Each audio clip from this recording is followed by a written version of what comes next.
is learning how to regulate the nervous system, because that's actually what makes coming into the 0 point difficult. Once we are able to regulate that, the only way we can do that is by managing the emotions. To be able to expand your third eye, primarily what letting we go of all want to be aware of. So hold on, I'm going to go deeper into that question because that's a really, really good question. So let me open this for us here, and I will get started.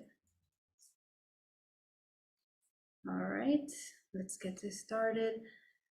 Hello, everybody in the chat. Welcome. Thank you so much for joining us for SLS. It's such a pleasure and an honor to be here. Today, we're going to dive deep into some topics, some intricate topics and questions that I have been receiving over the past couple of weeks. But right before we started this live, we have a question from Alvin that is asking about, oh, sorry, not Alvin, Charles, that is asking about how do we enter the 0 point? Is it necessary to meditate on a daily basis? So let's take a look at that for a moment. When we talk about embodying the 0 point, as I was talking to Charles about, we essentially want to create a state of being, a consistent state of being. And the consistent state of being is essentially the perspective that is managed from the neutral observer state. So anytime that we start coming into judgment or we apply meaning to the things that are happening outside of us, several things happen. Two primary things. Anytime that we are reacting to the external, there are several chemicals that are being released in the body. That's the one thing we have to remember. The biochemical response and release as a result of emotions, repeated patterns, repetitively, create crystallizations in the body, in the multidimensional body, and they create mutations in the DNA. Okay, so epigenetically, remember, we have mind, body, and soul. We have our environment that actually affects our physical body. If we eat a lot of junk food, essentially the body starts deteriorating, right? So in that same way, whatever we ingest in the body, energetically, emotionally, and physically, okay, are going to affect the DNA. So in the same way, in order to sustain 0 point, which is essentially the center core of where we enter into the emotional homeostasis, it requires the managing of the emotional body, which means that we have to train the nervous system to come into that homeostasis. And essentially, that's really the hardest part, because essentially we want to react to the things that are happening outside of us. So to bring ourselves into that neutral point of observation without judgment is what helps train this body consistently, moment by moment. And the reason why GPAC is so powerful is essentially energetic hiding, grounding, protecting, aligning, co-creating, right? We are working with the multidimensional body, which is connected with our biology, in order to hijack this system into a high operating, functioning organism. That's essentially what we want to do. The working with this multidimensional body in such a way that we are bringing it into its optimum state of function is what we are training to do. And this is both biochemical, emotional, interdimensional process. Okay, so excellent question. Does that answer the question, Charles?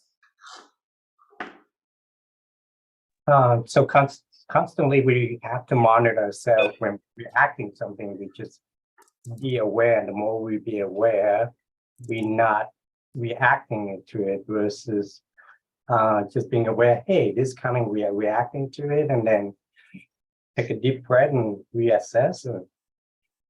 Because throughout the day, we're going to hit like trigger point, right? Things that trigger us. So knowing that, it's like, how do we kind of like protect ourselves or guide ourselves and not reacting to it? Yeah, so essentially, yes, the key is this. Shadow work is absolutely paramount, okay? What is shadow work? Shadow work is working with the deep emotions that become triggered by the external world, Okay, so essentially we want to get to the root cause of what is causing us the reaction to begin with. And since we already understand how our bodies function, right, we understand there's something that's going to trigger. Okay, well, what's getting triggered? What you're going to discover in meditation by observing yourself is that there's certain patterns that you keep repeating. The things that get triggered are kind of similar. It's the same thing over and over again. So what is it? It can be a different element from outside of you. It can be your colleague. It can be the person at the grocery store. But whatever is happening, there is a similar pattern that is occurring. We want to identify those patterns, number one. Number two, once you identify the pattern, deprogram the pattern. Okay, how do you deprogram the pattern? We have to get into the emotional body. So sit with the trigger as soon as it comes up. And this is kind of how I discovered the deprogramming process, was that essentially as soon as I began to feel, I was in constant observation of myself. It was like I was exploring. Like you go to a museum and you begin to look at all these incredible pieces around you. You explore, you learn about them.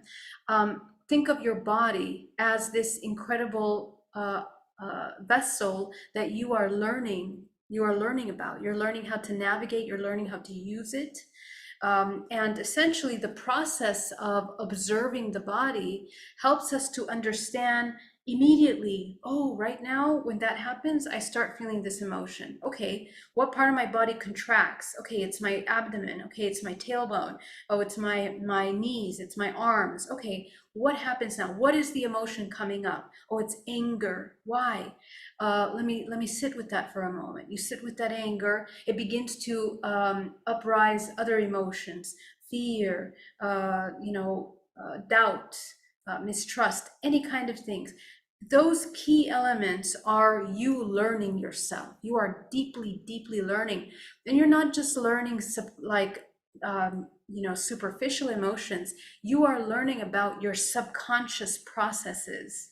So let's say you get those emotions, like any one of those, trust, for example. You begin to feel that emotion in your body. And as you begin to uncover where in your body you're holding that mistrust, for example, that's where we start to feel that connection of information in your body. So what you begin to discover is that there are memories that are stored. Deprogramming is accessing ancestral memory through the repetitive programs that we play out on a daily basis. And the activation of DNA is essentially to become aware of the patterns that we're playing out in order to neutralize them back to the 0 point. That's all we're doing. We are learning how to take ourselves from either end of the spectrum into the most neutral state. And the only way to do that is by broadening your perspective of what you're experiencing and observing. Okay, so if you begin to observe that mistrust situation, okay, well, where was the first time? Let's say it was a childhood, the abandonment of something. Okay, well, that brings up an emotion, that brings up a memory, lots to work with. How can we remove this little child self from that state of abandonment, from that state of mistrust, of fear, pain, and suffering, into a state of safety? Okay, so right there, we have to question programs. We have to question belief systems about safety, belief systems about expectations, belief systems about the identity of the self. Okay, do you see? Major deprogramming processes here. Essentially, you're deconstructing your personality in a way where you then uncover, well, who is the true self? The true self is just the observer. It's not even that child. And actually, it's not suffering. It's just one perspective of this experience that we have embodied.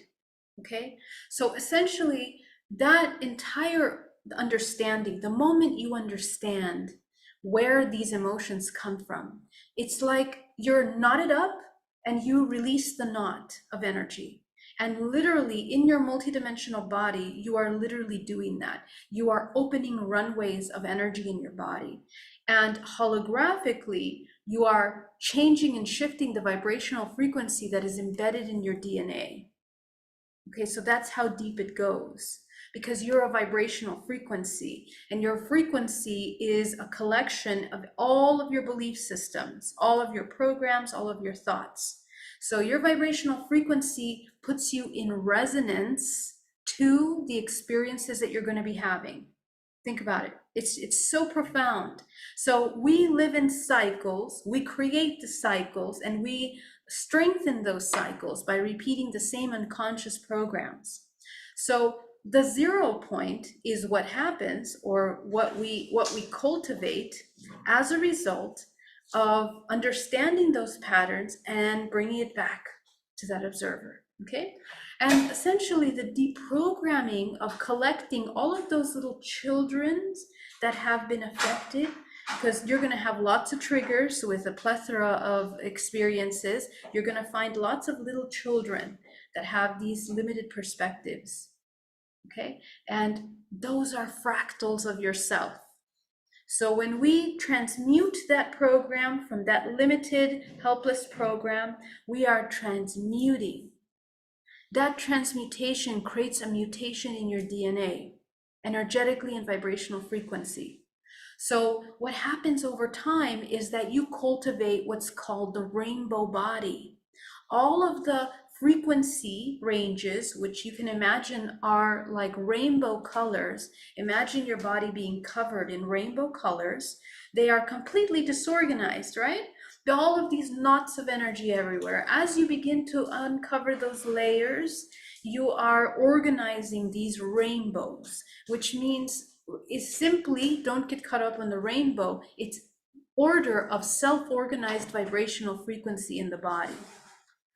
And we fine-tune the vibrational frequency of each one of these colors, vibrational frequency. Okay, so the Buddhists, monks, these people that have meditated for years and years and years, essentially cultivate a self-organized system with perfect symmetry, perfect geometry that is embedded in your DNA. And it's also the shape of your geometry, because vibrational frequency equals geometry, right? It produces a geometric shape, and you are that. So there are several parts of you, mind, body, soul, multidimensional, geometric, and energetic, that are kind of retuning themselves, fine-tuning like an instrument. Okay, thank you so much for that question. Hello, Barna from Hungary. So wonderful to see you. I am currently in the south of France. It is now, I think 11:30 here. So please excuse the delay with our travels. Just got off from the train. Hello, great to see you, Caps and Lock. Hello, beautiful Philip Blair, James, Doug, Mark, Karen, Rick. So wonderful to see you guys. It's such an honor to be here holding space for you. So I also have another list of questions that I received earlier. Let me go ahead and open those up for us. And if anybody else has a question on YouTube, go ahead and put it in the chat, capital letters, so that I can read it, because we get a lot of messages coming in. And then I'm going to get started with what I want to talk to you about today. It's been powerful past couple weeks. And, you know, my travels that I have been taking have taken me on an activation of my own internal alchemization of programs in my own self. And with our current cosmic energies, you know, the astrology right now are playing a masterful influence on subconscious belief systems, primarily pertaining about the heart. Okay, so that's something that I want to share with you today that's been coming up a lot. Okay, what is this heart energy? How do we use it? How do we heal at this time so that we can elevate into the next octave of frequency that we're coming up next month, because next month is going to be another turning point. Okay, so Alvin has a couple questions about, let me grab his questions.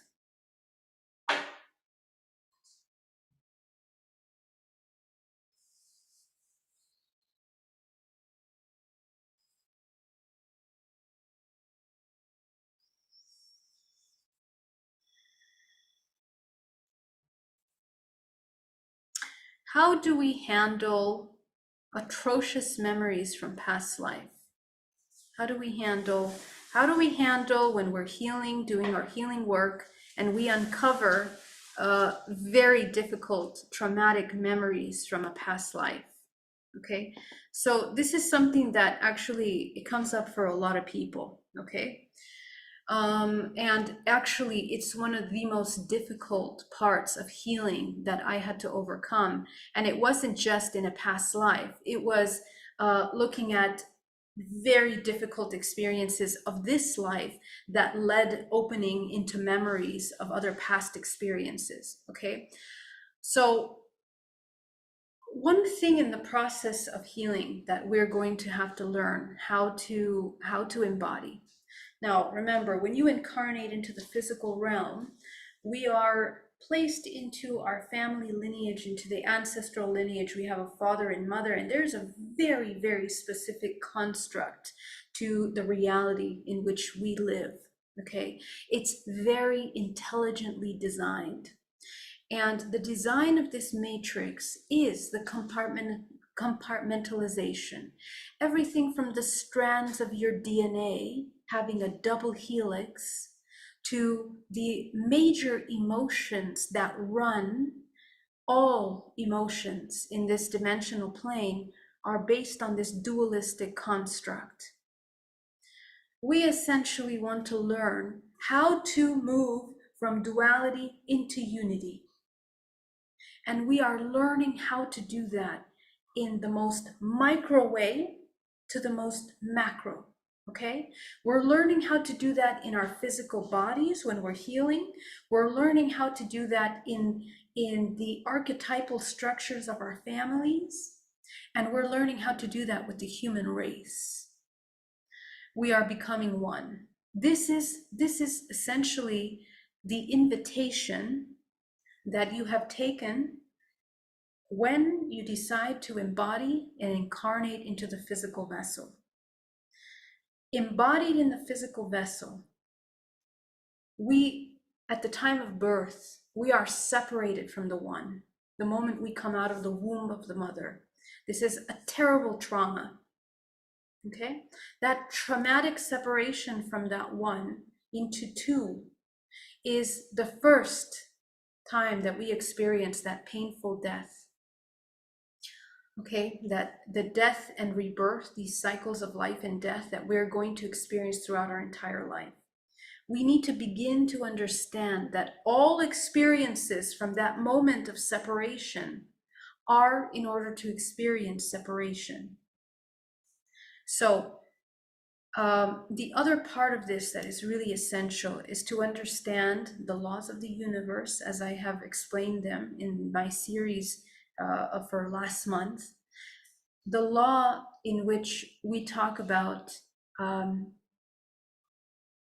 working with not just free will, but also cause and effect. Okay. When we look at the reason why we incarnate into this body, we are a series of cause and effects from our great ancestors, all of their actions creating a vibrational frequency in the DNA that creates a place for a soul called you. It could be Bridget, Steve, Charles. Okay. Even your name is encoded with a vibrational frequency that fits like a puzzle piece in the ancestral lineage that you are born into. And every new generation that is being born, it has a very specific opportunity based on the past and whether you remember that you are the absolute, that you are the source. Every human that wakes up consciousness, okay, at whatever state they begin to wake up consciousness, once they become aware of the programming in the family, they begin to understand a part of their purpose. Because one of the purposes that a human has incarnating into the physical realm is to transcend and heal the one. Who is the one? The ancestral lineage all of the cause and effects that the ancestors have created in order to create us. Why? Because all of our life experiences are a product of these interconnected, interdependent systems, both physical and interdimensional. Once we become aware of the profound interconnectivity, you understand essentially, number one, we don't really fall into the victimization of any other action, because the essence of your creation, the inception of your soul at the time of its creation, is designed to heal everything that has happened before. And this is the ancestral memory that we need to wake up consciousness into. When we wake up into that consciousness, we are immediately removed from the place of helplessness, all of the wounded archetypes that we can play out. Okay? The wounded archetypes is simply playing out the law of cause and effect, which is simply the imbalanced feminine and masculine. The feminine and masculine that becomes out of balance is no longer harmonious. The invitation for the human that becomes conscious and that wants to experience a consciousness is to bring the disharmony back into harmony. And we are learning how to bring into harmony by understanding the mechanism of this vessel. Okay, so number one, the vibrational frequency that we're holding is encoded deeply with programs, thought forms, repetitive patterns. As I mentioned, those things that we repeat over and over again. How do we come back to the 0 point? Simple as that. Become aware of your emotions, become a master of your emotions, become a master of this physical vessel, and you begin to enter into the access of the unity. You begin to cultivate that unity. So this is the level of understanding we have to have in order to transcend when we begin to see, for example, a rapist in our family, in our own family. This happens a lot in our culture. We need to also enter into a level of maturity to understand why humans end up doing atrocious things, atrocious, quote unquote, atrocious. Because quoting atrocious also, because this is a very specific judgment and perspective of these actions. When you begin to understand the life of the rapist, you understand that they are a product of abuse. They have never known anything other than that. And essentially, we just need to understand that. It doesn't mean that their actions are positive, okay? But we need to understand that in order to understand how to heal. Because trauma is not what is actually being done to our physical body. Trauma is created by the psychological processes that occur as a result of the perceptions that we cultivate from the experience. It's really super important to understand that. If you were the trauma, if you were the embodiment of the trauma of the action that occurred to you, you would never be able to heal.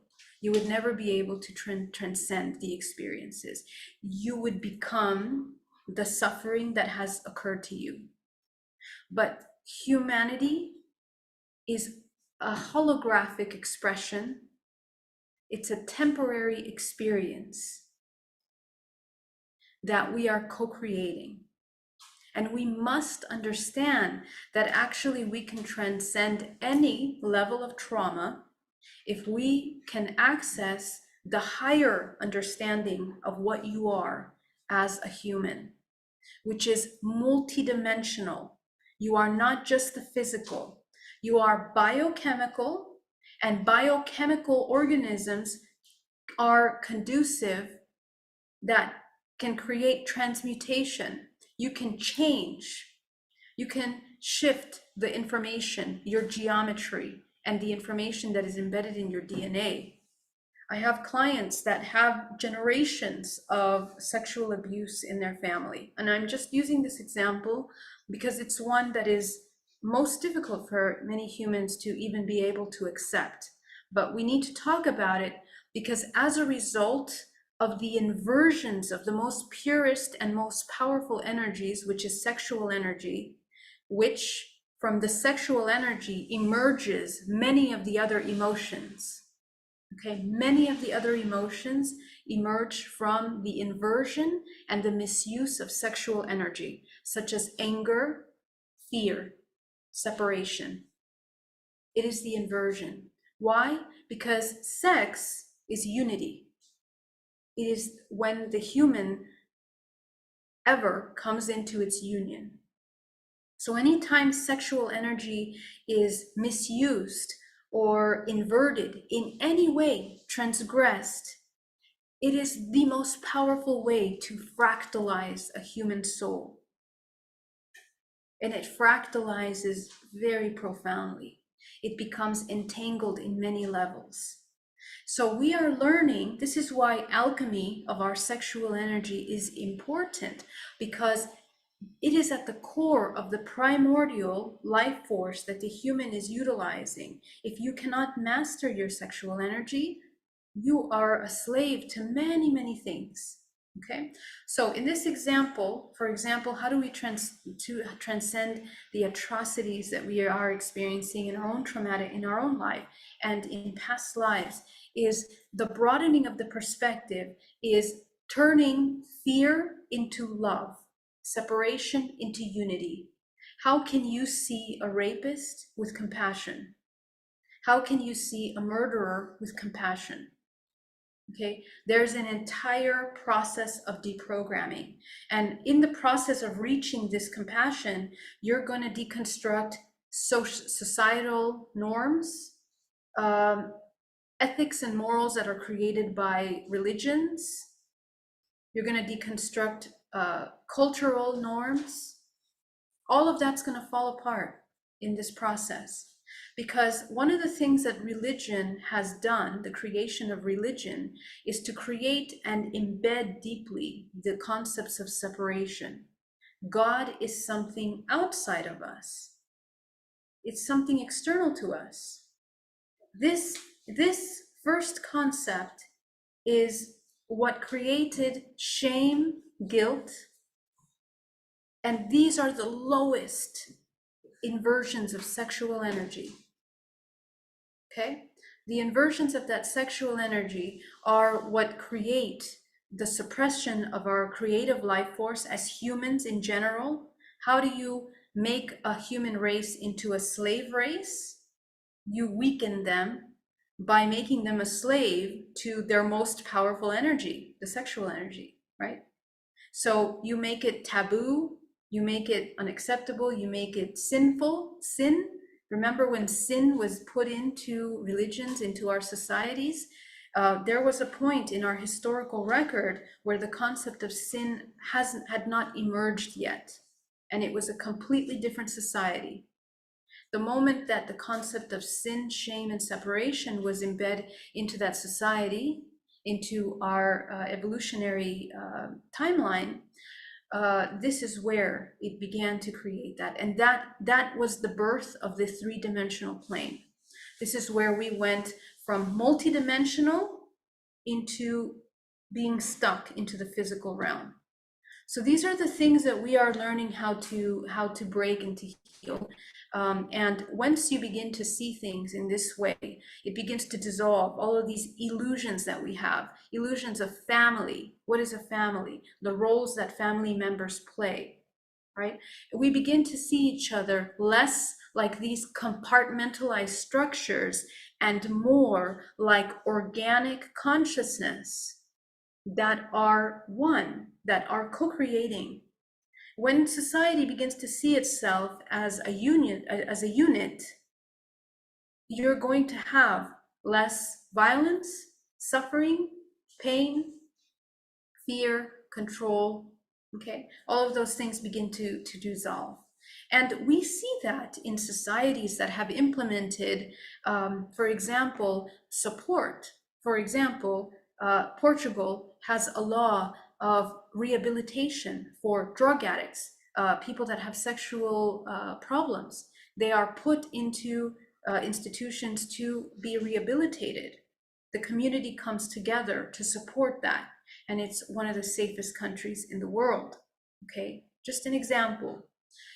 This is how we have to begin to come into a way of awareness of cause and effect, and not just ignore, because we want to be separate from that atrocity, but we're not.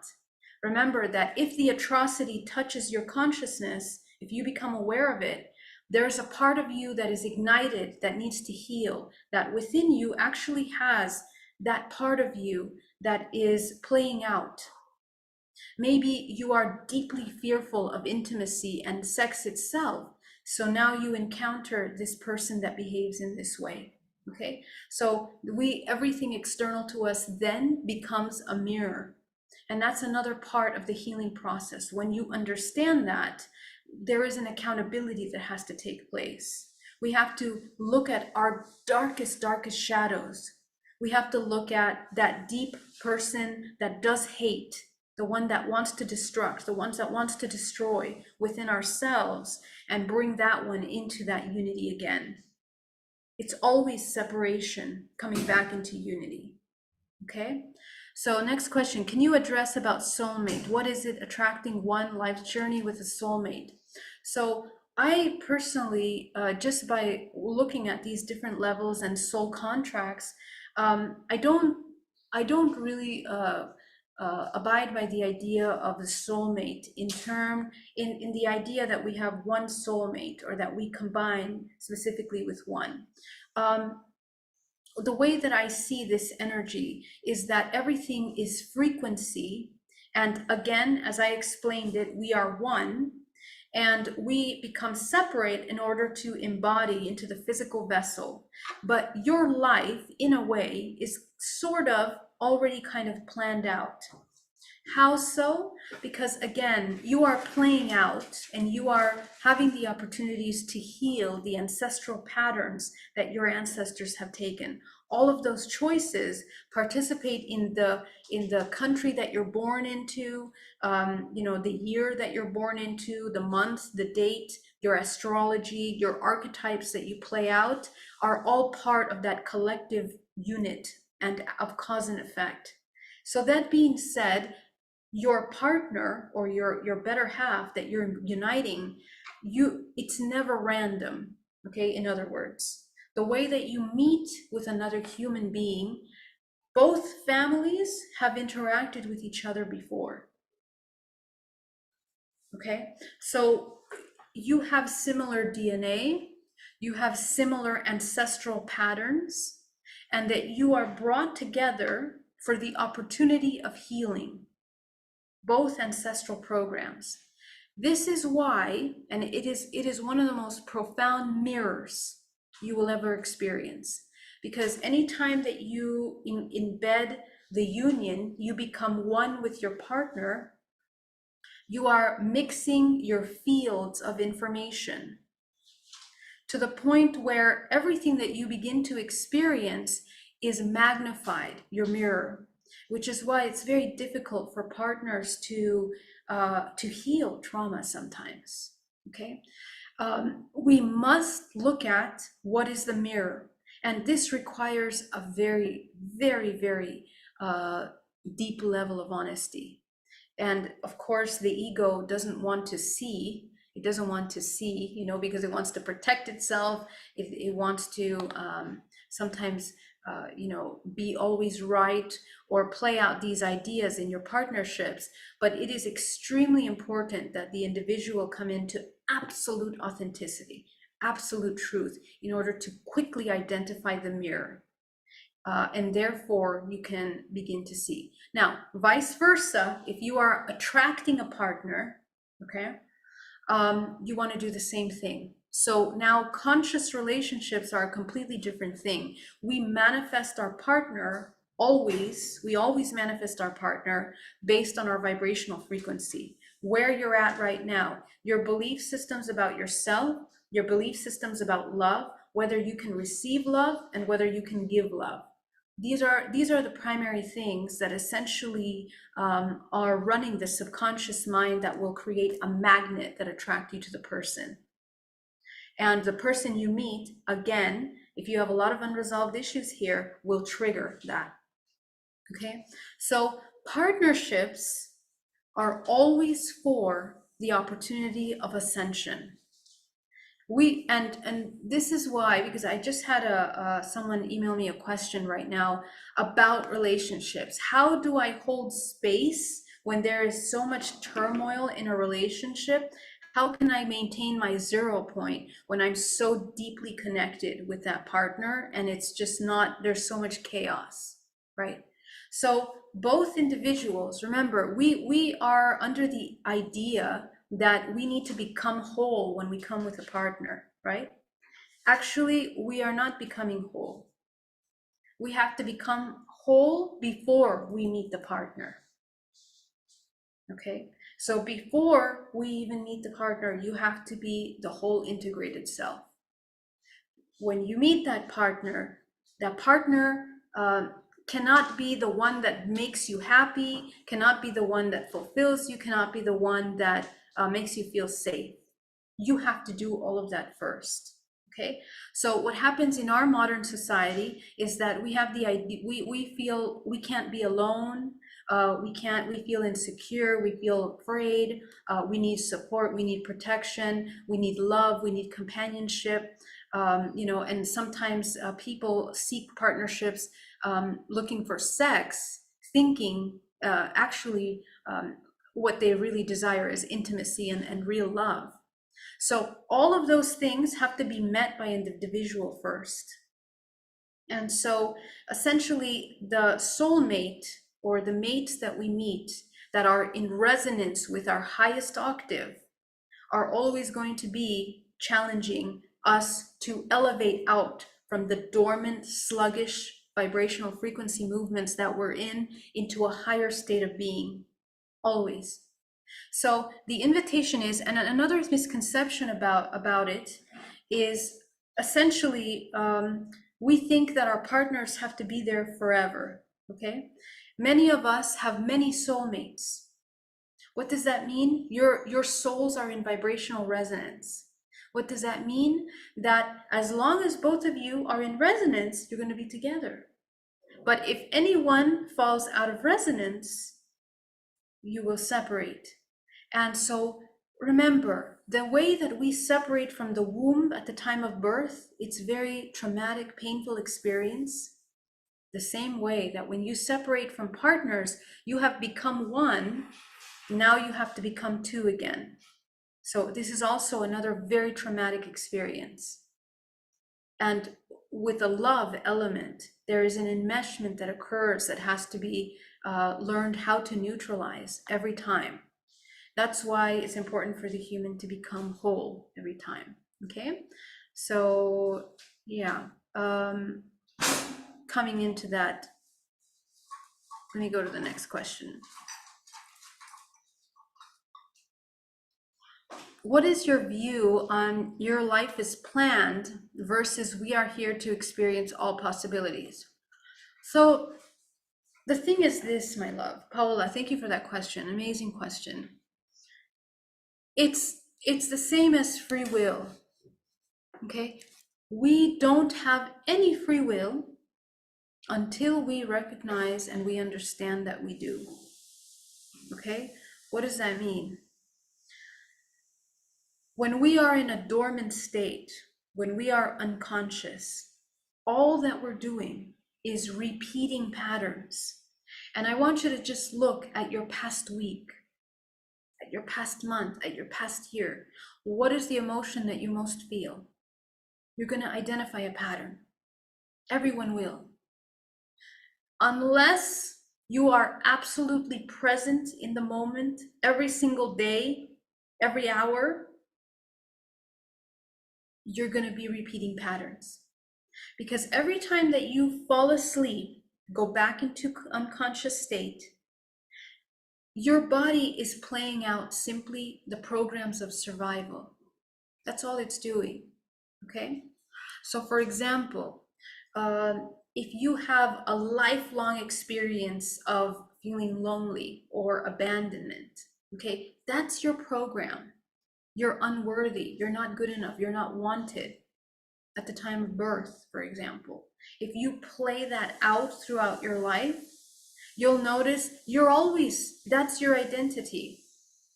It's your identity at work, it's your identity in relationships, it's your identity with your own personal spiritual work. And so this is where our life is that. You attract scenarios that play that out. You attract partners that trigger that. You create, and you can only manifest to the level of that belief. So abundance, career, success, none of that, only based on that belief. That's as far as you get. So there is no free will for this individual. They are bound by the programs that they are running. So guess what? When you begin to review these programs, you begin to look at your father, same thing, same program, right? They lived an entire life, again, being bound by that program.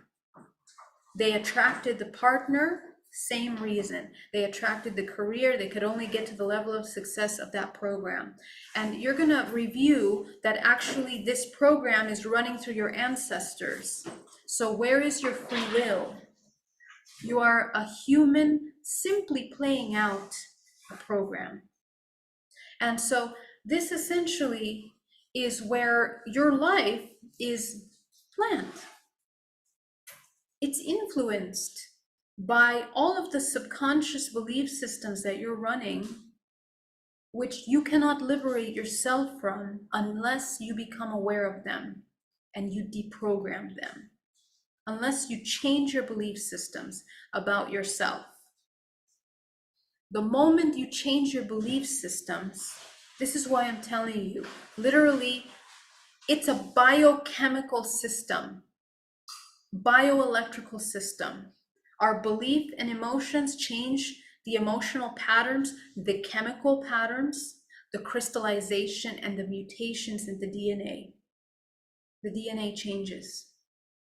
Okay, so next is, let's say you change that, let's say you wake up consciousness, you start deprogramming these programs, you are going to discover that you are all and nothing simultaneously.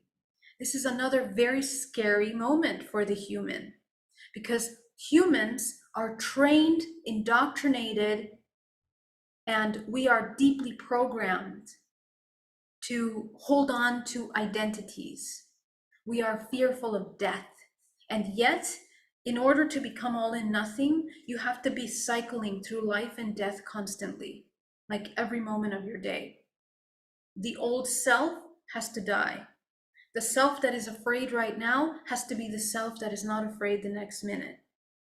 So how do you navigate this? Again, neutrality, the 0 point.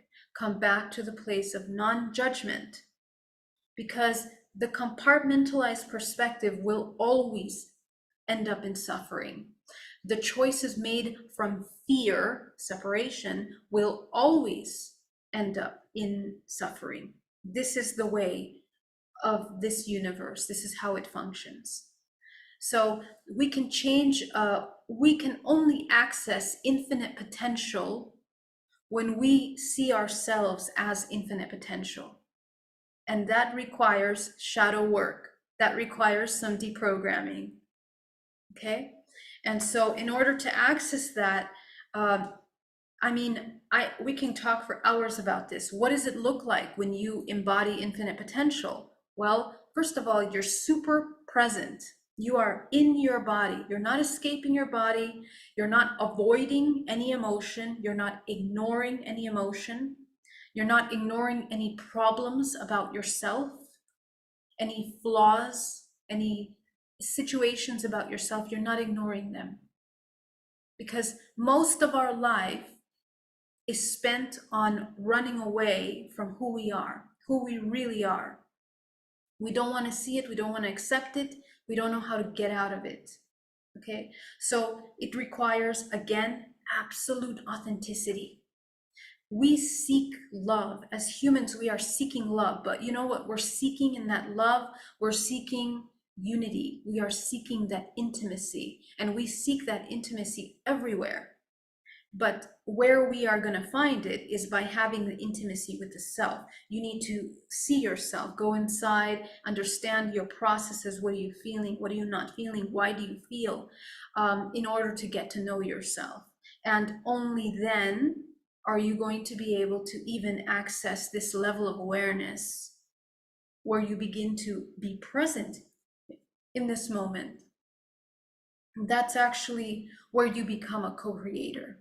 And bioelectrically and geometrically, what does that look like? Again, being fully grounded in the present moment in a state of non-judgment activates the Merkaba light body, okay, which over time cultivates that rainbow body that we talked about at the beginning, right? So what does that look like? Your lower chakras begin to shrink.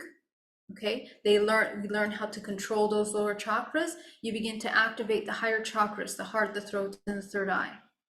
This is naturally what happens in the physical body as you begin to cultivate this level of awareness, present moment. This is why GPAC is super, super important.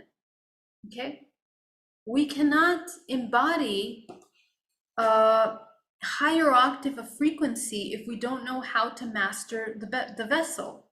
If you are a product of your environment, you are not in control of anything. Okay, so thank you so much for that question. Let me go into the chat. Wow, so many comments. Let me come in and find if I can answer this. Teresa, so lovely to see you. What about of our actions of today forming our future? Yeah, so essentially, again, Teresa, let me know if I already answered that question. Let me see if you commented anywhere else. But what about of our actions of today? Okay, so because everything is cause and effect, we are participating to co-creation. So let's talk about creation. How do we even begin to create? Can you even co-create if you're not conscious? No, you cannot co-create if you are conscious. You are only repeating patterns. So therefore, you know, what is driving you to act the way that you're acting in this present moment? That's the question that we have to ask ourselves every moment. Couple tips that I can give you is this. Ask if your action is made from fear and love. And that might seem like a very simple question, but actually it requires you to really understand what fear and love is, okay? And many of you, when I ask this in my sessions to my clients, is that coming from fear or love? They say love, because at first that's what they think. They think it's love. But when you start sitting with that, you begin to uncover, wait a minute, you know, what I want is love. I really want love. So they immediately think I'm doing a loving action. But no, either you embody love, and remember, the one that loves doesn't desire anything. It is completely fulfilled. So the one that doesn't love is always desiring something. It always needs from the external, whatever it is. So we have to understand that very deeply. Fear is always the act of separation. We see ourselves as separate from something, from someone, from ourselves primarily.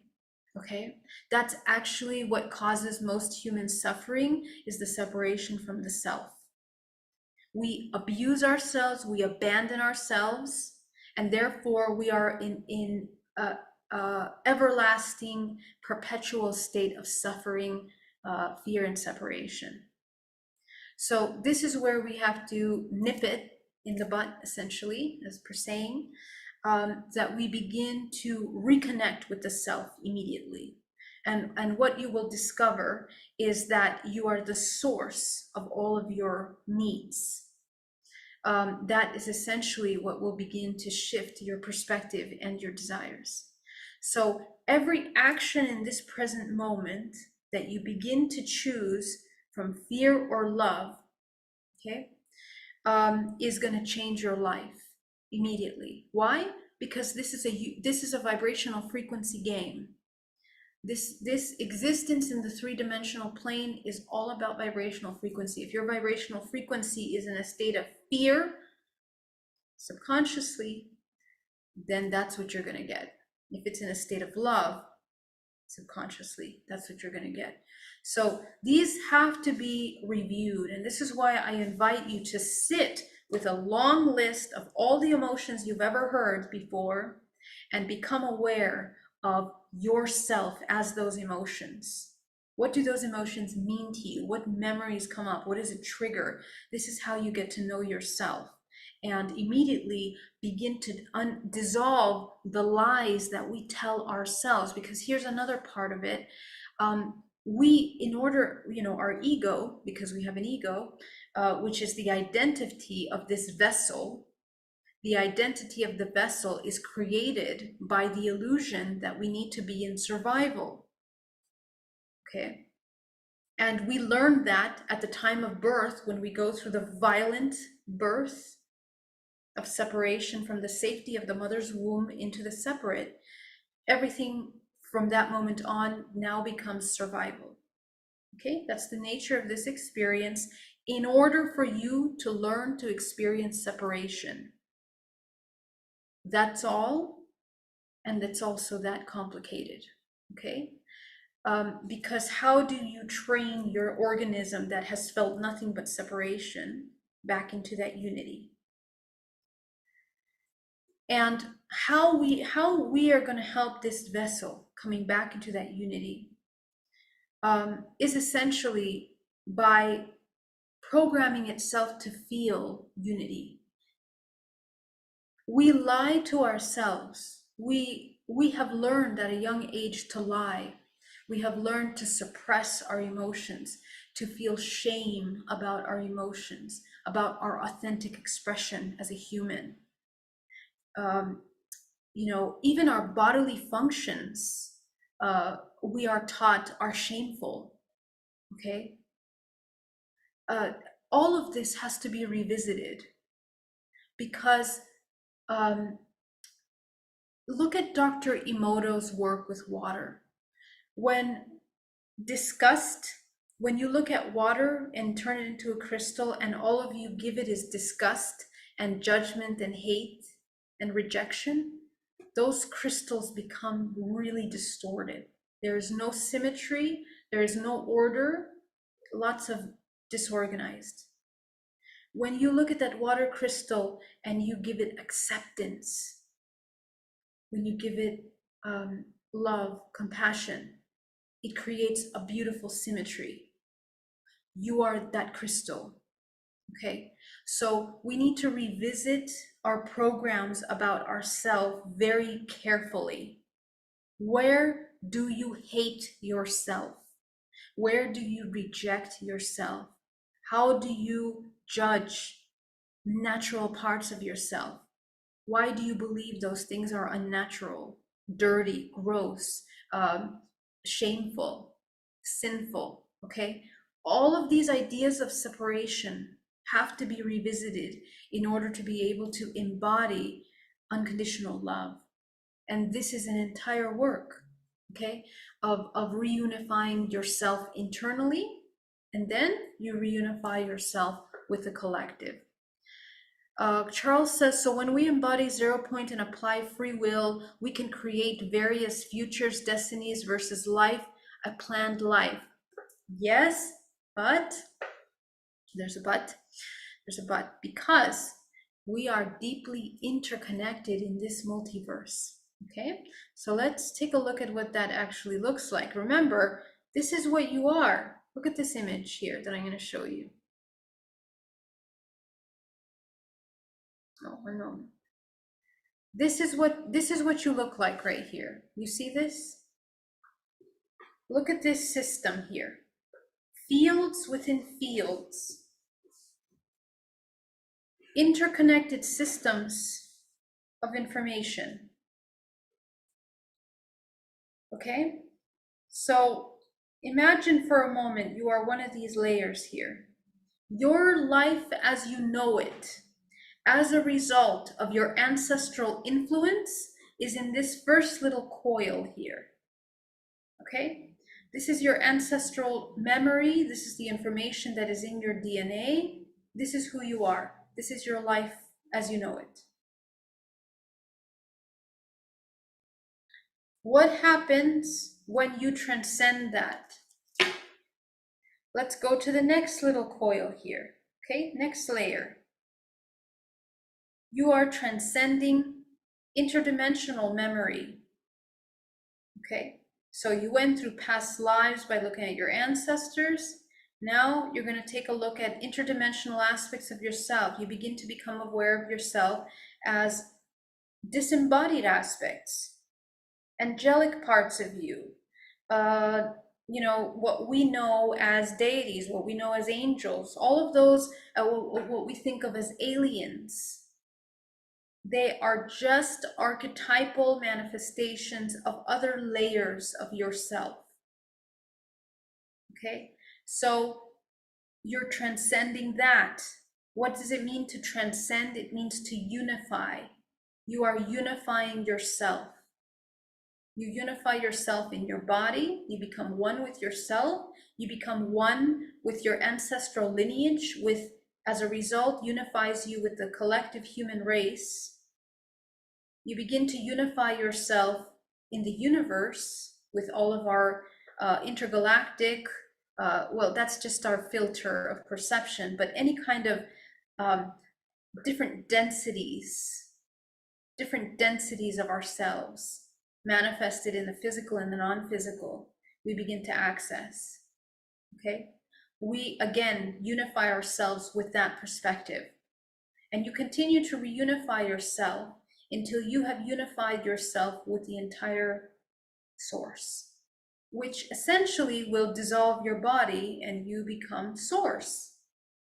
And in these higher states of perspective is where you begin to experience the highest state of bliss. Okay, because you are no longer a separate. So your question about whether we actually co-create, the power and the intention behind co-creation is that every level of yourself that you unify with allows you to abide by higher octaves of frequencies and utilize the higher laws of the universe. When you enter into the 0 point, you become one with all. You are learning how to do that in many levels. What that looks like in form of manifestation is that every action that you take becomes congruent. Okay? It becomes compassionate and congruent first with yourself internally. So that means that you're healthy, you have vitality, you have longevity. It means that you then begin to heal ancestrally. So you end all of the patterns, that the toxic ancestral lineages that you are holding in your body, you end them with you. They end with you, which means that you are healing your ancestral lineage. If you keep playing out the same ancestral traumas that have been played out for centuries in your line, you're not doing much. You're not going to get very far. Again, you're just in dormant, sleepy, repetitive state. If those patterns end with you, now you're beginning to clear up your DNA. You're alchemizing. You're bringing your genetic structure into more of a crystalline symmetry. That crystalline symmetry begins to vibrate at a vibrational frequency that now has the ability to have mastery over matter. and I've experienced this for myself, you can change scenarios. With your presence, you change scenarios. Okay, this is where we have Christ consciousness and all of the stories of Jesus and all of the wonderful things that he could do, all of the wonderful things Buddha can do, all of the wonderful things that all of these masters through history have been able to achieve, is simply the representation and the embodiment of everything you can cultivate in your body. The Jedi, right? You become that Jedi. Okay, you become that Christ that begins to turn the water to wine, that can change one fish into many fish, right? All of these stories, you have mastery over matter. And we have been trained to be afraid of that. We have been trained to be ashamed of these abilities, which is the most severe, again, inversion of truth again, right? So again, we are waking up consciousness in such a way that we are remembering what we are capable of, who we are. And as those veils begin to thin of the illusion of separation and helplessness and inabilities, we begin to activate the higher faculties. The higher faculties are essentially high-functioning human. The high-functioning human is an interdimensional master. The interdimensional mastery of yourself is where you begin to heal ancestral traumas, and you actually begin to heal the collective. Why? Because the human that is vibrating at that vibrational frequency that has done the healing is now healing the collective, because their state of creation, let's go back to creator states, is not from looking at what's good for me. Okay, what am I going to get out of it? It's not service to self. It is really important to understand, if you are in a state of service to self, you're not getting very far. If you're interested in power, if you're interested in protection, making sure all of my stuff are safe, all of me is safe, you are operating by the laws of judgment, possessive, competitive. We always want to win. If you're in the game of power, you are looking for, you're ambitious, right? You're gonna gain a lot of material goods, but your soul will not have affected the collective for a healing. It's a service to self. And you are very welcome to experience that state of being. But you also need to be aware of the consequences of your actions. As a soul, at the time of your death, your vibrational frequency will consistently continue these states of suffering, not just for yourself. The problem is that we don't understand that we are suffering. We think we're actually succeeding. We have tons of money, cars, houses, wealth. Oh, we're super successful, but there's loneliness, there's fear, there's separation, there's anger, right? So like that's suffering. We are taught in our society, those emotions are normal. It's okay. It's okay to feel them. And it is necessary to feel them and to understand that they are a tool for the opportunity of transmutation. Because if you feel those emotions all your life, you will definitely be sick. You will definitely be ill. You will definitely be sad. You will definitely be a product of separation. So that's just the consequence. There's no right or wrong. It's just the way that this human vessel is existing, and the cause and effect of your actions manifest into the physical. So states of creation, the higher your state of awareness becomes, into peace, into reflection, communication, into a state of awareness, into a state of creation, and then into a state of pure knowing. This is where you become operating in the highest state. And what happens when you reach these higher states, you're no longer service to self. It's not about amassing fortune, experiencing things, tasting things, feeling things. It's not about the physical body doing all these things anymore. It's about being a vessel for the collective. That is your priority at that level. This is where you become a co-creator, because every action that you take is in the interest of the whole.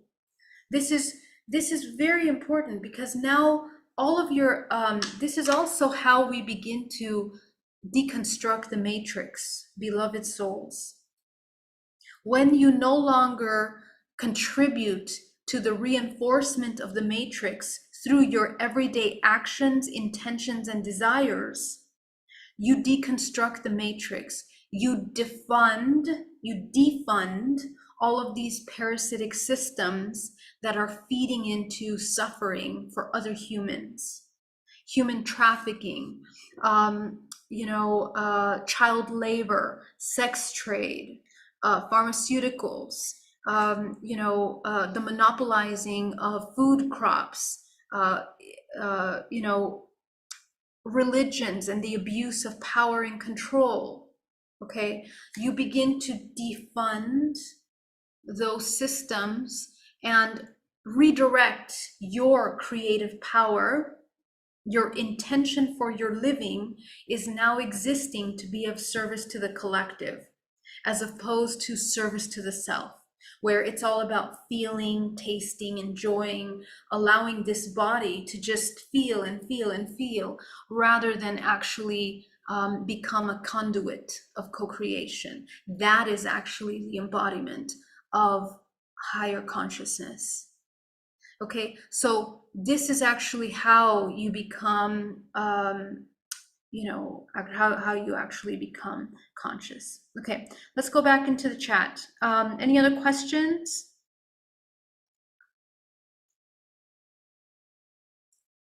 Let me come over here. Thank you for your amazing comments, you guys. Love you very much. Thank you so much. Thank you for being here.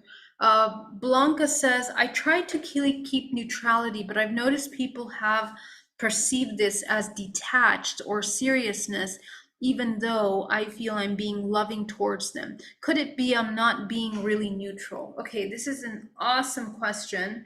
And I have a workshop up on my website that you guys can register for about this exact topic. Okay, we are going to train ourselves to hold this neutral 0 point, because it's something that actually needs to be trained. It's not an easy thing, because you're literally deconstructing the matrix from the inside out. Okay, and essentially what happens is that as soon as you come into your authenticity, because not many of us are used to coming into our authenticity, we're going to have to deal with the consequences, which will shake things up in your family, in your relationships with colleagues. Things are going to change. But something that I have noticed, and speaking about this question, as soon as you start to wake up consciousness into a state of awareness, you become aware of why you are reacting to things. And when you become aware of why you're reacting to things, you also become aware of the little ego, which is essentially the little child in you that is playing out survival roles. When that little child is fed and is nourished with everything that it requires, it doesn't need those external things to feel it anymore, to fulfill it. So when you're in a relationship and you begin to do that with yourself, the old dynamic that brought you in resonance with your family, with your partner, with your colleagues at work, are going to be off. Okay, because every human that is in an unconscious state Remember, they are playing out programs. And so they have been designed to play a role. We gave them the role that they're going to play based on our programs. So if you have a program of insecurity, for example, you give the person that you're with the role of the person that will trigger that insecurity. So what happens when you start shifting the roles that you're playing is that now this partner will continue to trigger the way that they're used to, but they're not going to get feedback. The lack of the feedback is a troubling thing for that individual because they are in an unconscious state, and in their world of programs, they expect to receive something. Every single human is seeking love. Every single human. What they want is love. We don't know that we want love, but that's what we want. And we seek love in the best way that we know how, in the way that we have learned. So all of the programs that we're playing out are designed to give us the love that we know, to satiate that part of us that needs in this way. So the role of the person that plays out these triggers towards us, for example, that's the only way they know how to get love, and that's their idea of love. Sometimes in really toxic relationships, there can be physical abuse, and because the woman, for example, that's all she's ever known, abuse, she equates the abuse as love. And the abuser equates giving the abuse as love as well. Okay? So you see, the language that they're speaking is in resonance. So as soon as one becomes aware, wait a minute, oh, that's not love actually. Actually, love is something different. It's going to cause a disruption. Okay? So we need to learn how to hold space for ourselves. And there's going to be a lot of change. Sometimes we have to change careers. Sometimes we have to change partnerships. Sometimes we have family with children. How do we do that? We have to learn how to work around those things. And it can be very challenging. This is why being conscious in the present moment is so important. Because every choice that you make is leading you into really entangled situations with many people. We don't have self-awareness, and we don't understand the responsibility that it takes to be conscious. When you are unconscious, there's a major responsibility because you're giving people roles. And when you disrupt those roles, you're going to have to pull yourself out of this scenarios that you've created for yourself. So it's sometimes becomes difficult. The key, again, always is that you come back to your 0 point of non-judgment. And from there, hold space for you in absolute authenticity and truth. This will help you discern whether the changes that you're making are compassionate for yourself and the collective. Okay, so let's say if you have children, okay, and you know some changes need to happen in the dynamic with partner, okay, how do you hold space for that? Remember, especially those that have children, remember that they feel and know absolutely everything. You cannot hide your true emotions from a child. And I'm not talking about your smiley face. I'm talking about your subconscious programs that you're running. The fears that you're feeling, the child is feeling. Okay, so there's a responsibility to, when we end up having these nucleuses that we create in one resonance, we have to learn how to untangle from them and to be able to hold space. Again, it's like the birthing process. Okay, you are going from 1 to 2. And we're going to be experiencing separation until we create unity inside of us. And eventually, as you hold your space, you will be able to embody unconditional love. Unconditional love looks like non-judgment. Unconditional love means that you are able to accept others as they are without judgment, and that you can accept yourself without judgment. So these are the things that have to be worked on in these scenarios. They are going to feel abandoned sometimes. So we have to be very compassionate. For example, that Blanca was giving us, am I being loving in those situations? Well, you have to be honest with yourself, because sometimes we think that we are being neutral, but actually we're playing out subconscious resentments or subconscious ideas and programs, okay? Unconditional love, actually, it will be felt by the other person. Because in unconditional love, there is no ego, there is no I that is separate. So that's something that has to be cultivated.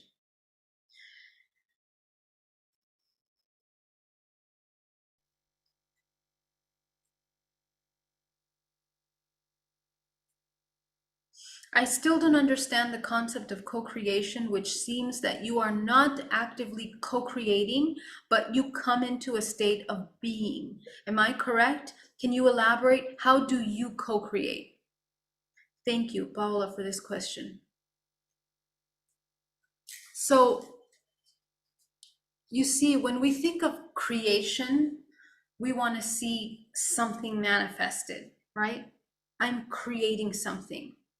The ego really wants to see the fruits of your labor.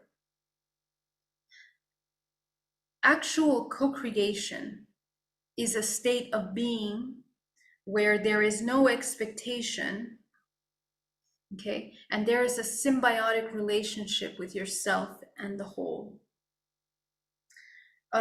When you embody the 0 point, you are aligning to the vibrational frequency of nature. Nature is harmonious, and nature is constantly moving in the ebb and flow of change. With that understanding as your basis, co-creation is not really about creating any one solid thing, but it's about ever evolving. And the ever evolution is actually the most compassionate thing to do for yourself and for the all, because you understand that actually everything is changing constantly. Actually, the only thing that's true is constant change. That's really hard for the human to accept, because we want stability, we want comfort, and the human experience is the opposite of comfort. Okay? There is a bliss state, but that bliss state has to be sustained with a profound understanding that you are all in nothing. Only then, when you have that understanding of becoming all in nothing, will emerge unconditional love. And so in order to understand that, what you're creating is a state of being in unity with everything, harmony, harmonious existence. What this causes is you no longer have fear and doubt about your own actions in your own life. You are in harmony with yourself. You are in harmony with your emotions, with your actions, and with your life as it manifests. To co-create means that you are also in harmony with the whole. You don't do things that cause others suffering, even if it's someone that you don't know on the other part of the world. That's how deep your level of consciousness has to be. Do you buy clothing that are sewn by little children? Okay. Do you throw away plastic and contribute to pollution? Okay. So co-creation on that level, you're changing the world, because you are not participating to the suffering or the inversion of nature. That is actually the co-creation that we're talking about, because You are contributing to the healing of the earth, of your fellow human, of yourself. That is co-creation. It's not about making things. It's not about doing things. It's not about serving the ego with a title or with a career or with abundance, money. Okay? It's beyond that. This is the new human. When you look at incredibly advanced civilizations, some of contactees, you come in contact with these alien civilizations, the way that they exist is not about matter anymore. The way they communicate is telepathic. Why? Because they have transcended into these higher levels of existence. They understand that the body is just the vessel in which information is moving, right? So they also have challenges in that realm, but you must learn how to come back to unity from that as well. So that is essentially what co-creation is really about. I hope that answers that question. Let me know if I made that clear, okay? Steve says, considering manifestation based on vibrational frequency, yet it appears many successful people seem to have serious issues. Thus, any comments on manifestation, law of attraction? I guess you are addressing this. Yeah, let me know if I answered that question, Steve. Did I answer that question?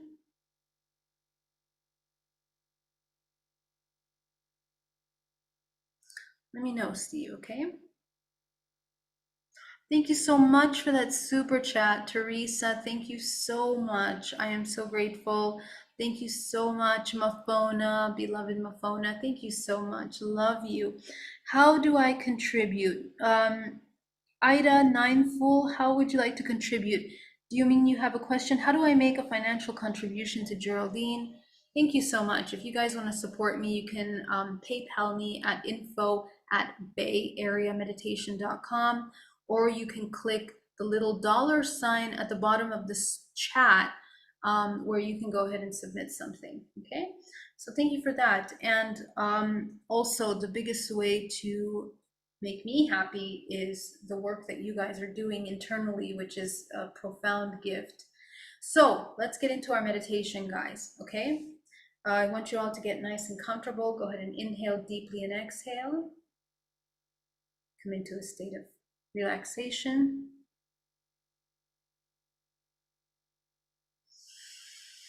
Breathing deeply. Come back into your body.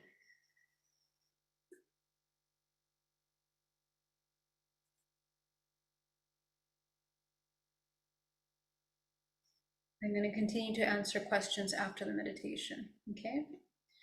Okay, as you take a nice inhale and exhale, I want you to really feel your body, come into your body. How does it feel to be in this vessel right now, right here, in this time, in this space?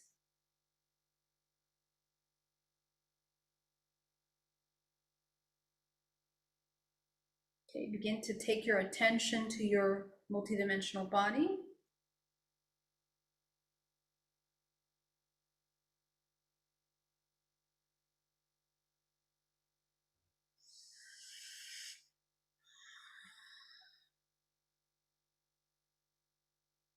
Anchor yourself down to the center of the earth.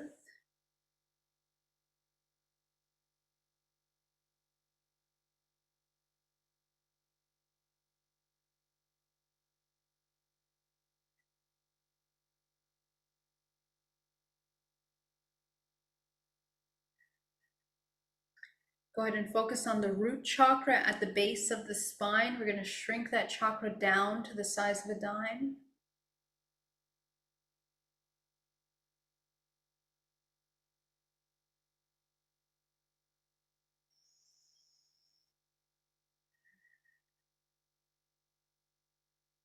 Go up into your sacral, shrink it down to the size of a dime.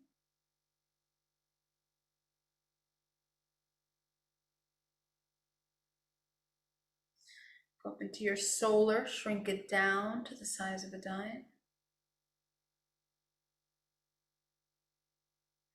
Go up into your heart, expand your heart chakra as wide as possible. front and back, opening the center of unconditional love.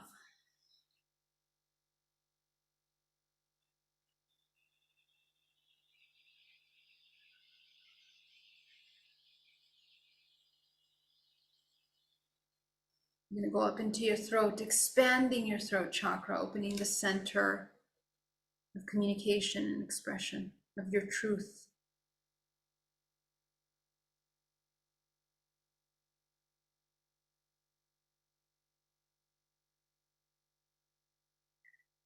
Going up into your third eye, expanding your third eye, activating your intuition.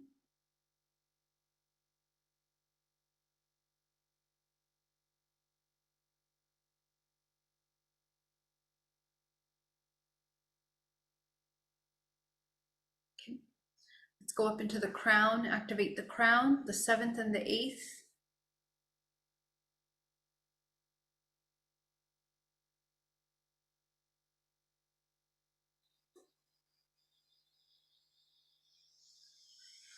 Breathing. Okay, we're going to begin to bring green life force energy rushing up into the body, creating a vortex of energy. Breathing. Activate your vortex of your body. Begin to spin.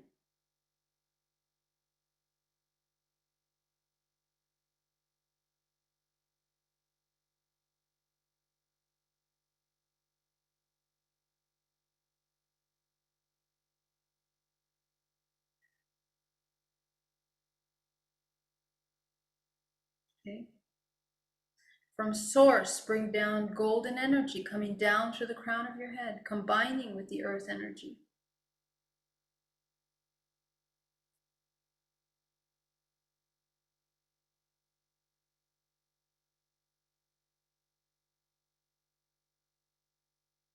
Breathing. Take 10% of that, send it back down to the center of the earth.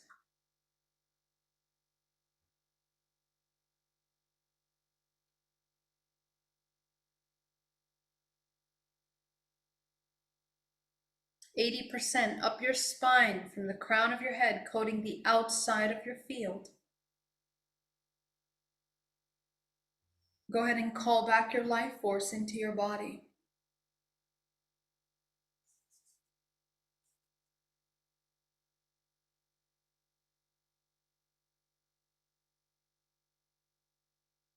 Green and gold energy into your body now, absorbing into the pores, the flesh, the muscles, the bones, down to the cellular level, transforming any darkness into light.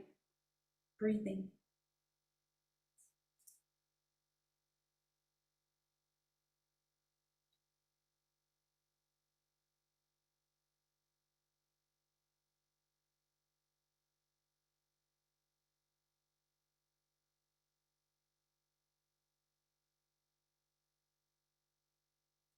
Breathing.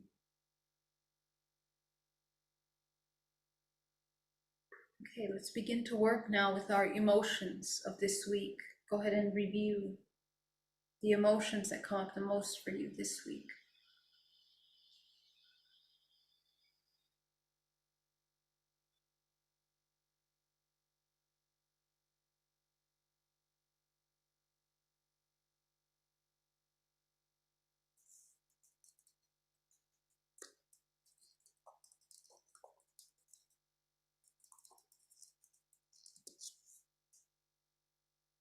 Breathing.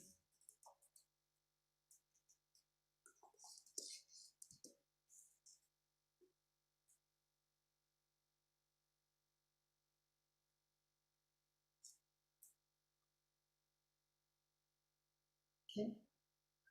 Just take a look at yourself over the past 7 days.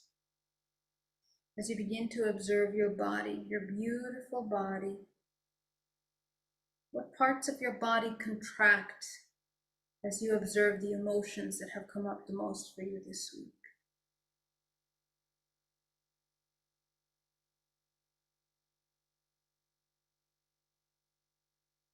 I want you to be absolutely present with that emotion. As you observe the emotion, it begins to get stronger. If there's discomfort, the discomfort gets stronger. That's okay. I want you to observe, not judge. Don't be afraid. Don't try to run away from the feelings and sensations that are coming up. You're just going to observe it non-judgmentally. This is where your non-judgmental practice begins. The more you observe it, the more you remove yourself from your analytical mind into a state of observation. You are literally shifting the part of your brain that you are using to observe your body. There's a big difference, okay, between being stuck in the feeling and sensation body, because that's the biochemical part of you that is deeply addicted to the chemicals that are secreted by those emotions, programs of survival.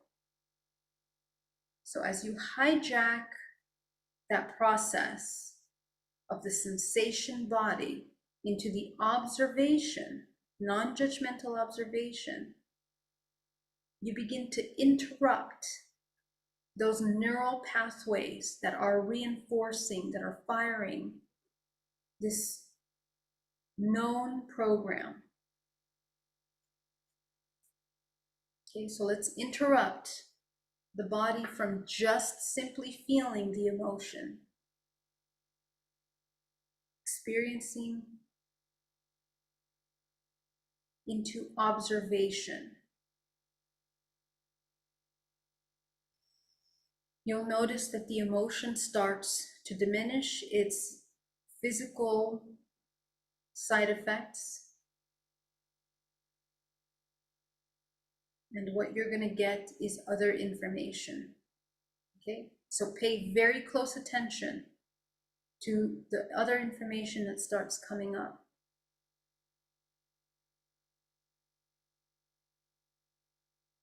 It's emotional information that you're looking for.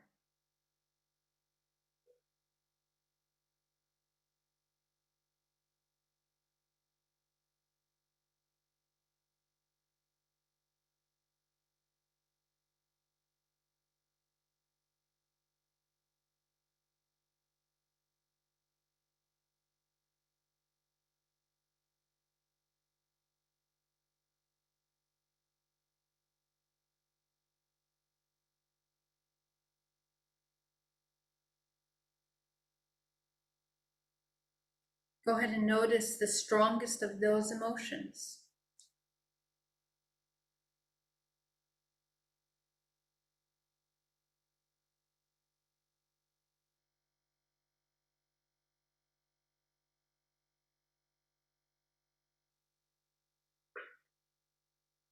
Okay.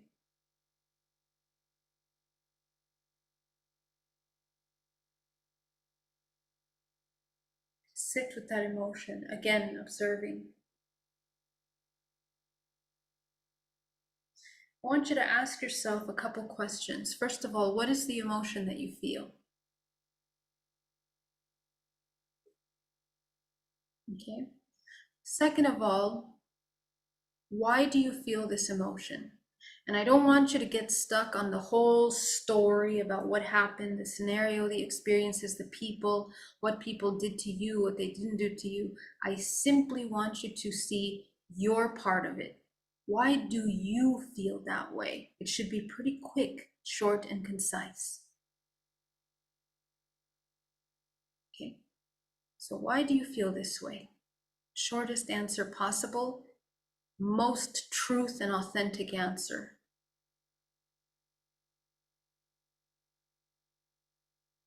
Okay, the key to this healing work is absolute authenticity and truth. And usually it's pretty short and pretty accurate and direct. Okay? Okay, so who do you feel this emotion towards? Again, absolute authenticity. I want you to be mindful of yourself going into victim mode. I want you to be mindful of not taking accountability for your participation in creating this emotion. So go ahead and see, who do you feel this emotion towards?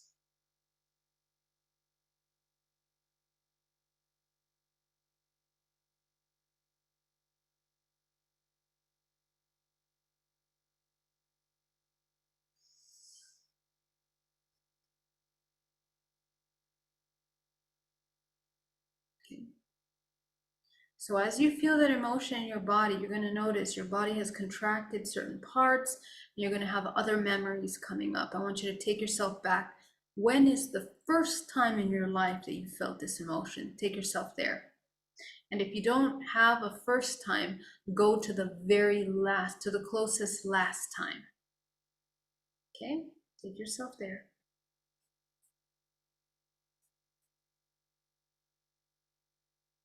Okay, go ahead and see yourself in that scenario. What's happening to you? Observe yourself once again and identify the emotion that you're feeling.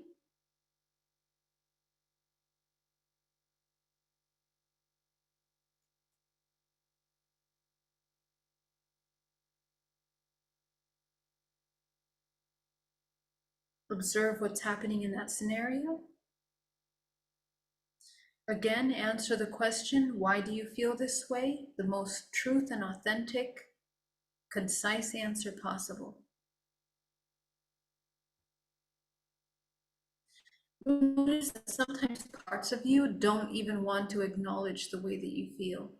You'll notice that some parts of you want to hide your own needs. You're ashamed of your own needs. You're ashamed of your own emotions. Be very mindful to be absolutely authentic.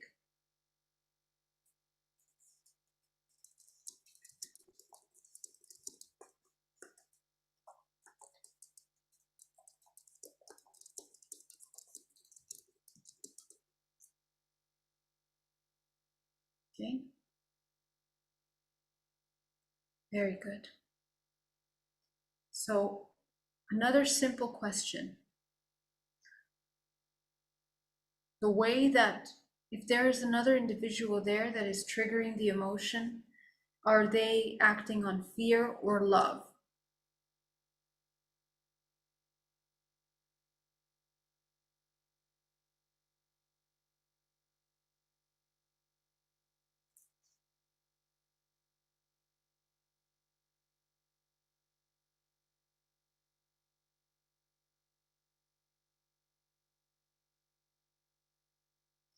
Go back to yourself. Are you acting on fear or love?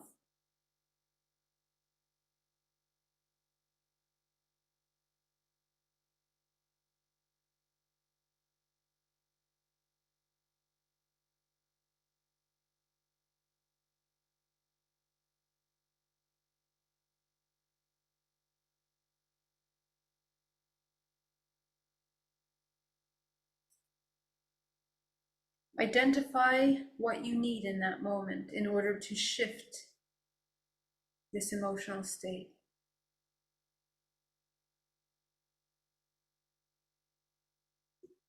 Take a look at that part of you. What does it need?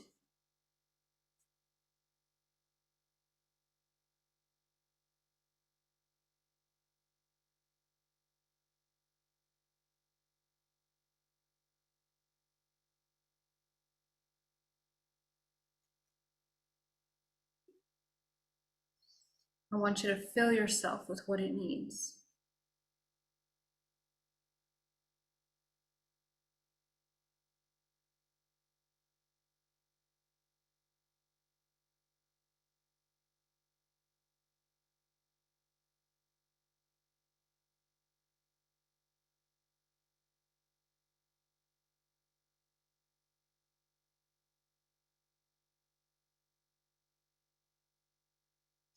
You'll notice that in this process, you have an opportunity to call yourself out on your participation in this creation of emotion. Do it lovingly, compassionately, and very, very raw and truthfully. This will help you heal. This will eliminate those heavy, strong emotions and traumas that you have held on to, sometimes for years. and even lifetimes. Truth will set you free is a saying that has profound meaning. When you see your truth, when you see your participation in the creation of your own suffering, then you can be free. Only then. That is the healing. Those of you that have physical ailments, illnesses, body aches and pains, know that you are holding on to a truth that you have not been aware of. You are denying a part of you. You are resisting the truth. You are ignoring emotions.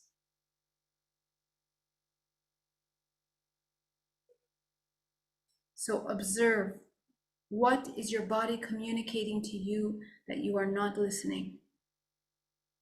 What are your emotions?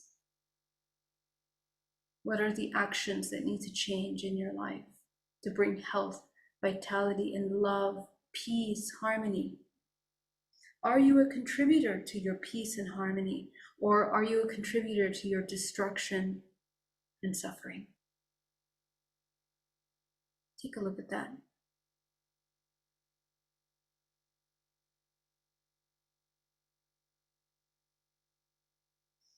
Breathing.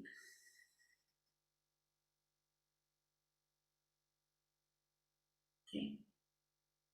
Excellent. I want you to see all the fractals of yourself throughout your life that have played out this same program, causing suffering. How many times in your life have you played out this exact same program that has caused you suffering? Over and over again. What do you need from yourself in order to no longer play out this program?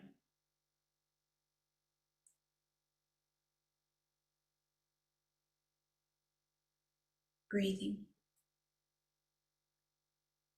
Heal all of these fractals of yourself as you integrate them into one. See how they transform when they are nourished, when they see their truth, when they look beyond the veil of illusion of separation, when they begin to understand that they are the source of all of their needs. Even as children, the illusion that our needs should be met by the parent. Remember, sometimes the parent themselves has not ever met their own needs. They do not know how, they don't have the tools. So we begin to understand that our experience here in the human physical realm is about remembering. All of us are remembering that we are source, that's all. And when you realize that, you begin to become compassionate of your fellow humans that are also in a state of amnesia as they begin to remember again who they are. All of our ancestors that have either chosen amnesia or didn't know that they were in an amnesic state.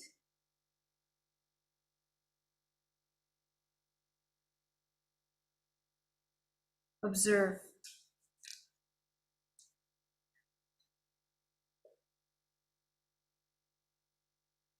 Okay. So as you allow all these fractals of yourself to transform, merge them into one. I want you to inhale deeply, taking them back into your body, integrating, becoming whole. Allow yourself to go to the root chakra. Open that root chakra back into a balanced state. Go ahead and release all of the programs that don't allow you to feel safe with love. All of the programs that feel that you are unworthy of love, not able to receive love, give love, either to yourself or others, that love is dangerous, that love is not safe. Release that. That we don't know love. Release that. Because love is not an emotion, it is a state of being. Okay, so I want you to release all of those limiting belief programs around what love is.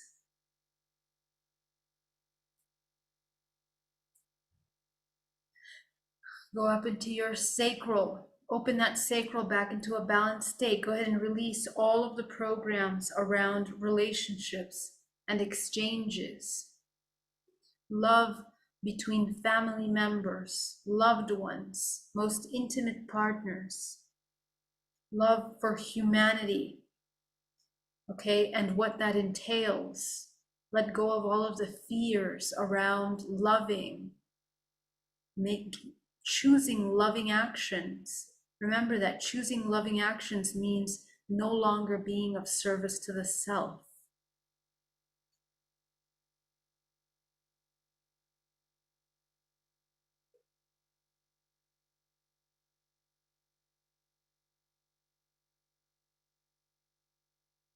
Okay.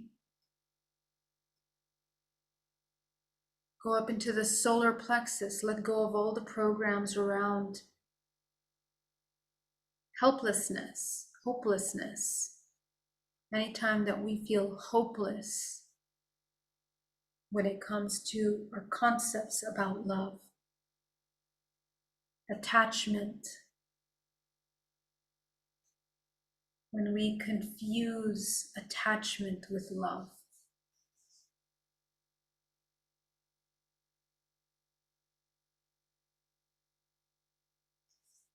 Anytime that we lose our identity in another, become enmeshed, identified, we forget who we are.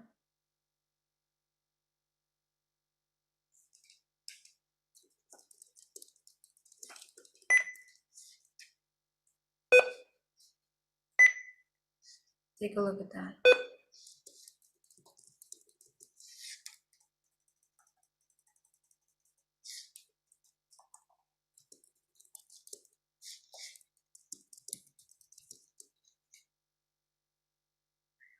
Going up into the heart, okay? So now this is about worth.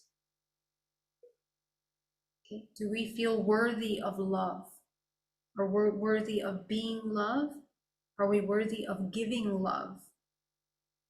Let go of all the programs and limiting beliefs that we are unworthy of love, that we are imperfect, that we are not lovable. Release all of those programs.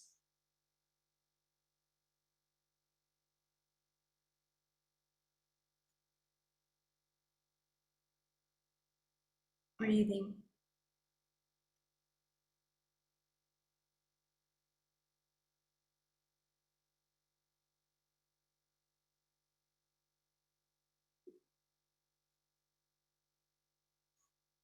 Okay, you're going to go up now into your throat chakra. Go ahead and release all of the programs about loving communication, compassionate expression, authentic truth. Go ahead and release all of those programs that limit you to come into that authentic truth. Truth is always the most loving. And sometimes truth can be painful because we are attached to certain identities, but truth is what sets you free. So your ability to speak your truth by an understanding that you know how to access your own truth without the influence of the ego, archetypal influences, emotions that are out of balance. Just your raw truth. Learning how to navigate that. Release all of those programs.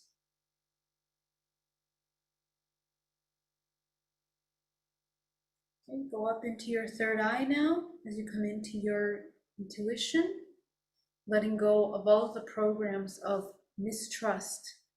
You mistrust love, mistrust your ability to love, You mistrust ability to be loved. You mistrust the source.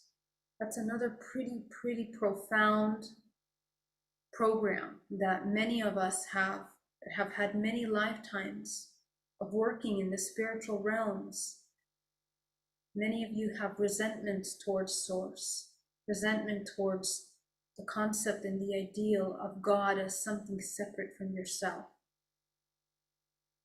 So in this lifetime, there's an invitation to remember that you are the source.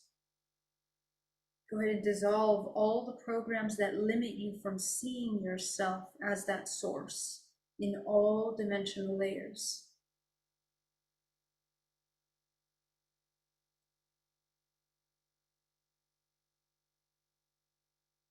Go up into your crown. Go ahead and notice the color that is here in the crown.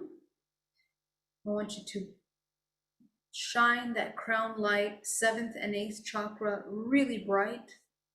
We're going to set the intention that we are changing our vibrational frequency to be in alignment with our highest octave. And the highest octave is the color that you see in that crown right now. Okay? So the color you see in the highest octave, we're going to align with career. We're going to align with love, relationships, wealth, abundance, safety, balance, harmony, and your purpose. Fill it in. Every area of your life, you are intentionally co-creating with this new frequency. This is how you begin to utilize your Jedi abilities to shift timelines. It's all about the cultivation of your frequency as a result of your intentions, your thoughts, your emotions. The mastery over the physical is the mastery over the external. Breathing. Okay, very good. Go ahead and activate the 9th. You're going to shine your crown light on top of a room full of contracts. Go ahead and dissolve that contracts completely. Eliminate them all out. Very good.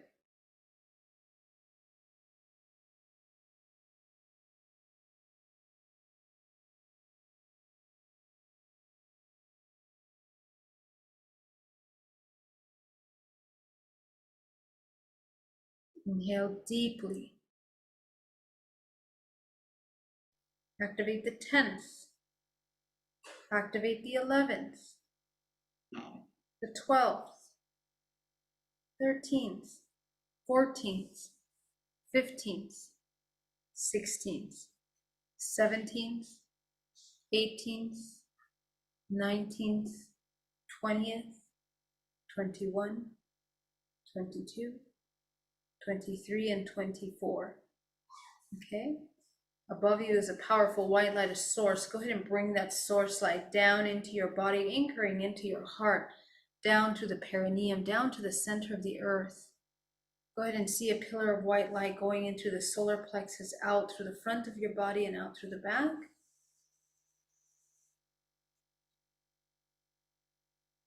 Excellent work. Okay, and you're going to expand your light all around. Very good. Excellent work, everybody. Come back into the room. Open your eyes. I want you to continue to see your grounding cord, continue to see your field. As you come back into the body, I want you to sustain this awareness of your body everywhere you go. And I want to thank you so much for joining me today. It was such an honor to be here with you. You guys are amazing. I have time for one more question and then I'm going. And I do see your other questions. I see a lot of questions in chat, but I will answer them in a video soon. Okay? Love you so much. Can you talk about what it really means to hold space for someone? That's a really huge question that we need to do an entire video on. But essentially, you may have taken bits and pieces from the things that I have said in this video that would answer that question. but essentially, we can only hold space for another person when we know how to hold space for ourselves. And that means that you are capable of understanding and seeing and witnessing your shadow, okay, the deepest, darkest parts of your shadow. If you can hold space for those darkest parts of your shadow, you will learn how to embody compassion for your own self first. That's the key. That is the alchemical marriage. That is the unification and integration of your own duality. When you can do this in your own physical body, you become one with yourself. You no longer embody shame, guilt, judgments, insecurities, fears about your own expression. This is you holding space for you. You are authentic. And it goes down to the very base level of, I mean, I will give you an example in my journey, what I realized, like I was ashamed of my own bodily movements, for example. Let's say burping, okay, something so simple that in my culture, this was frowned upon, like, don't you dare burp, it's shameful. Or sneezing loud, for example. My mother always used to say, don't sneeze loud. That's not like very ladylike. You need to sneeze dainty, nice. So I found myself curving myself to be this pleasant thing, but in reality, there was actually very like profound emotions underneath just that simple thing of holding back your sneeze, feeling that you are not good, like your human physical expression isn't good. So just think about your own life. Where do you contract yourself in your natural expression? It can be something as simple as a sneeze, or it can be something as complex and profound as speaking your truth, like asking for help, or asking to be loved, or asking to do whatever in your life. Be very clear about that. If you're unable to embody your authentic expression, notice your muscle system. How many times a day do you contract muscles and stay really tight in a state of control in order to be loved and accepted by another? If you're in a constant state of control of yourself or others' opinions about yourself, you're not holding space for yourself. You have the illusion of holding space for others, but actually you're not even doing that. You are just holding space for the illusion, other people's illusions of what is right and wrong, other people's ideas and concepts of limitation, which are all inversions of a natural expression. That is actually the inversion of light. It is actually the propagation of darkness. Okay, so we all bring ourselves into the dark ages, per se. We all bring ourselves, each other, into those dark moments and states of being. So we learn how to hold space for ourselves by coming into our absolute authenticity. Honor this body, respect the body, respect, and I'm not saying, you see, I guess I need to clarify, because, for example, let's say somebody that, wants to sneeze really loud, they kind of go overboard. So that's not really respect of the body.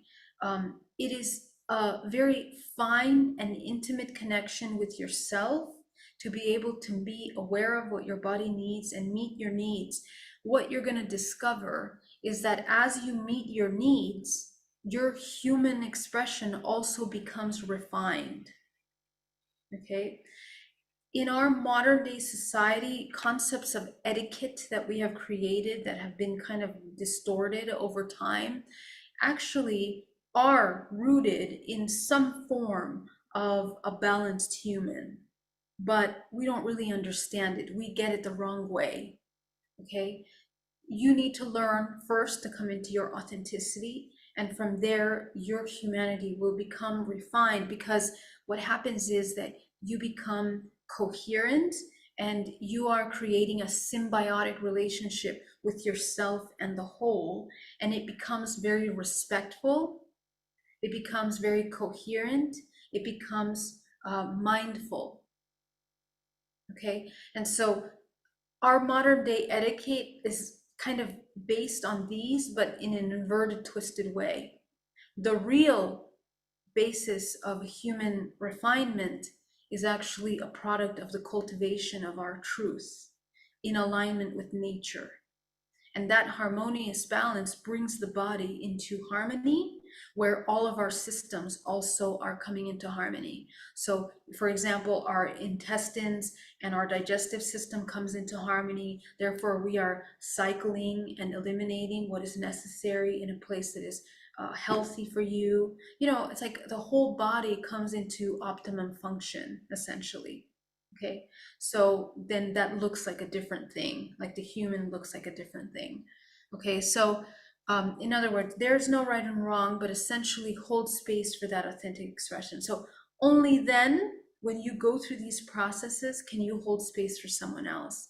Because what will happen is that as you learn yourself and your authenticity, you understand how to go from that raw state, primal, animalistic survival human version of yourself into a coherent symmetry that is in alignment with nature. Okay, that's a completely different thing. So you will also be able to see others go through that process and feel compassion for those stages of evolution. That's how you hold space for someone else. This is the same thing as unconditional love. It's the same thing, okay? So in order to embody unconditional love, we have to love ourselves unconditionally. Same thing, okay? Primal survival state of you into a state of coherent you is the process of unconditional love. So I hope that answers that question. Thank you so much, guys. Nelly, please, what is the name of the workshop? A 0 point, when will it be? It's going to be next month. Go ahead and register on my website. Lynn says, new to your work on the rec of Magenta Pixie. Oh, that's so awesome, Lynn. Thank you so much. Sounds like she has just met you in Glastonbury. Absolutely love your clarity, teaching style, therapeutic meditation. Thank you, Lynn. Thank you to everyone. A major shout out to Magenta Pixie for that shout out. Thank you so much. It was such an honor. She's incredible, by the way. Definitely check out her work as well. Love her. She's amazing. I want to thank you so much for joining me, you guys. It is 1 a.m. here, 1:30. So I will see you soon in our next live. Unconditional love. See you soon. Bye-bye. Thank you, everyone. Thank you for your support. Bye-bye.